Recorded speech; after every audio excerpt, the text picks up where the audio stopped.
È chiaro comunque che i fatti di Sarajevo erano un pretesto per l'Austria-Ungheria. L'Austria-Ungheria voleva una guerra, ha dichiarato guerra alla Serbia, la Serbia, pur non essendo ormai dimostrato implicata nei fatti di Sarajevo, quindi questa guerra si doveva fare. Perché? Per la disgraziata situazione geopolitica della Serbia, che si trova sulla strada fra quella che viene definita la Mitteleuropa e quello che era all'epoca l'impero ottomano e quello che oggi è la Turchia e il Medio Oriente. Non è che ci siano grandi ricchezze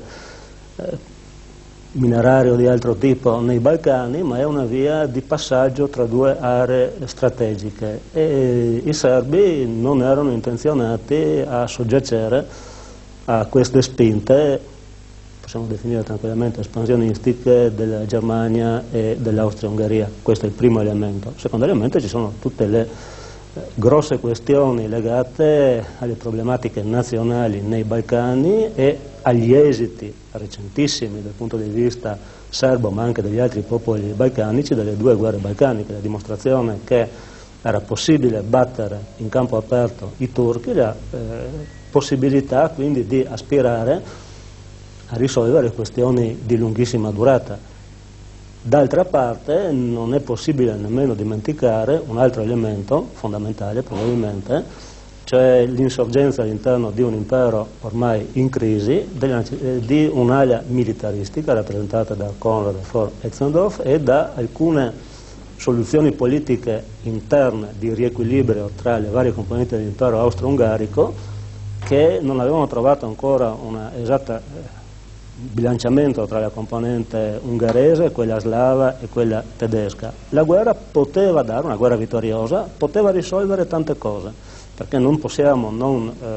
calarci nella realtà dell'epoca in cui certamente la Belle Époque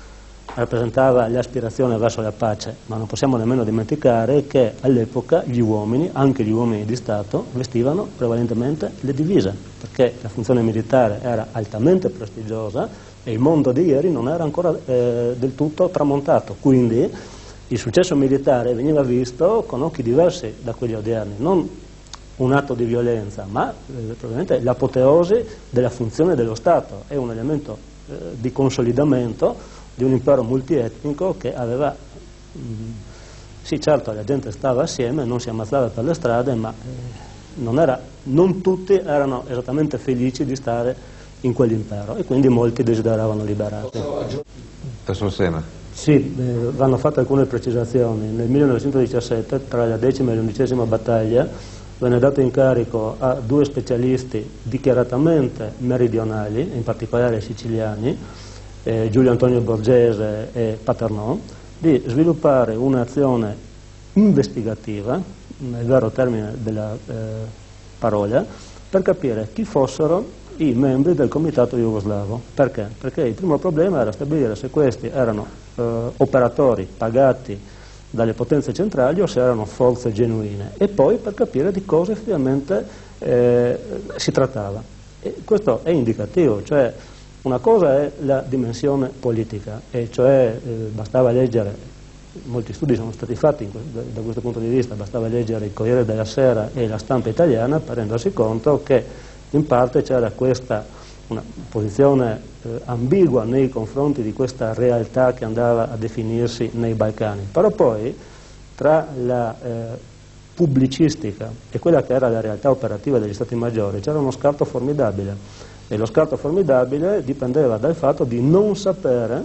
chi fossero esattamente gli esponenti del comitato jugoslavo, mentre queste stesse forze erano già riconosciute e accreditate tanto a Londra quanto a Parigi, quanto significativo cominciavano già a farsi strada negli Stati Uniti. Ebbene, a metà del 17 è stato necessario da parte dei servizi italiani e dello Stato Maggiore di inviare dei meridionali, cioè dichiaratamente lontani dall'ambiente irredentistico, per verificare la sostanza di questa fenomenologia jugoslava. Dopodiché, da quel momento in poi, inizia una propaganda specifica a favore della componente jugoslava, proprio per frantumare l'esercito multietnico austro-ungarico nelle sue varie componenti etniche, individuando una politica specifica per ciascuna delle varie componenti. Sorsena? Cadorna è un mito, è il creatore di un esercito che ha vinto una guerra mondiale, anche se poi chi ha guidato materialmente nella fase finale dell'esercito è stato Armando Diaz, il creatore di una macchina da guerra notevolissima, la più grande macchina da guerra che ha avuto lo Stato italiano. Rigido, portava con sé la mentalità prussiana e la tradizione napoleonica, cioè un qualcosa di praticamente inconciliabile sul teatro dell'Isonzo o a nord, nel Veneto. E ha dovuto creare questo esercito contro un veterano, Borojevic, che poteva sfruttare posizioni praticamente inattaccabili, scavate nella roccia, e con veterani che avevano alle loro spalle 10 mesi di guerra, con una caratteristica, e questa ancora fatica a passare nella tradizione, nella conoscenza degli studiosi. Quando all'inizio voi avete aperto il programma citando le parole dello storico americano Paul Fussell sull'ironia della guerra, io vorrei invitare a riflettere su due tipi di questa ironia.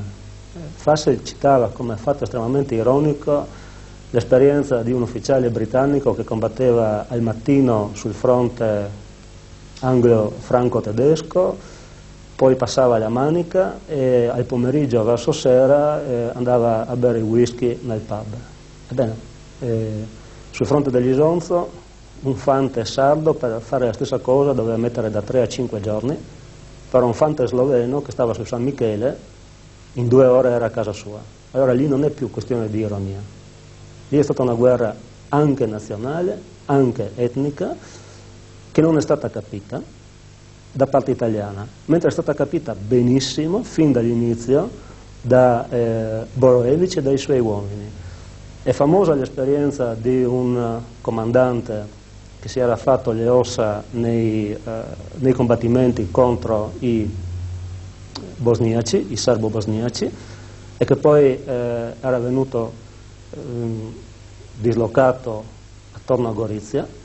e lui incitava i suoi combattenti a combattere per la difesa della terra slava,